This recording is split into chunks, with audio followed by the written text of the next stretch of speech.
Well, I think that the biggest issue today, at least in my eyes, was job creation. I know that's something that you wanted to talk about. We're talking about urban development. What is your plan for job creation in the city? Yeah, job creation is really one of those fundamental things. If we have a community that is gainfully employed and working, then a lot of the other problems take care of themselves. So my plan for job creation includes working one-on-one with companies big and small, making sure that the CEOs of the large corporations have a personal relationship with the mayor of our city, making sure that the small business owners understand that we value their business and that they know what services are in place to help them succeed as well. One of the things Mayor Henry talked about was studying the different quadrants. You said you would make it even greater. You mentioned people actually putting their say into the city. How do you do that? Sure. Well, actually, I think what we were talking about, I talked about doing a disparity study, and that is a part of the minority empowerment plan that I have in place. One of the things we need to do is document exactly how different people in this community are employed or not employed, and from there measure it and then set goals to improve our minority empowerment. So you can't measure something until you can't improve it until you measure it. So we'll measure it, we'll put it on the city's website, we'll look at it every year. And again, we're going to go business by business, neighborhood by neighborhood, and work hand in hand with those companies and help them succeed. There's a lot of great people in this community, entrepreneurs, innovators, people who have wonderful ideas, but they don't have access to the services that can help them succeed. I want to put that in place. You also mentioned putting a fund back into the hands of City Council in order so that they can work with the community to address smaller issues. One of the things that has happened because of the city's high debt load is that we no longer offer seated funds to city council members to fund improvements in the neighborhoods. Last year, in 2010, the city received $13 million in seated funds. $12 million of that went to debt service. That means they didn't have the money available to spend in the neighborhoods. So I want to pay the debt down so we can put money back into the neighborhoods again. Speaking to this area of the city specifically, what disservice has been done?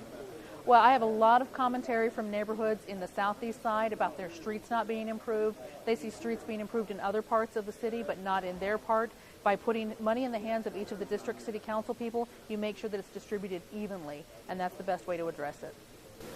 I thought it was interesting how your plan of attack for wasteful spending, you said getting people involved in going through departments, and if people didn't want to be involved in a department, then maybe that was a sign. That's right. I talked about a people's audit and the fact that the best way to improve city government is to make sure that the citizens of the city have ownership of what's happening. The city exists to serve the citizens. So the people's audit will pair individual citizens with the staff leadership of each of the departments and go through by function and by budget what's happening in each of those departments. Now, if we don't have any volunteers to work with one of the city departments, we'll have to really look at whether or not that is truly serving the citizens.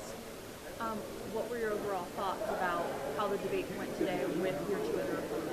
I feel really good. This is the first time that the mayor has been willing to stand up and debate me, and I'm glad that the citizens of this community got a chance to see and contrast us. I think I bring a lot to the table. I have a lot of energy and passion for Fort Wayne, and I'm just looking forward to the chance to really put my ideas in place for the community.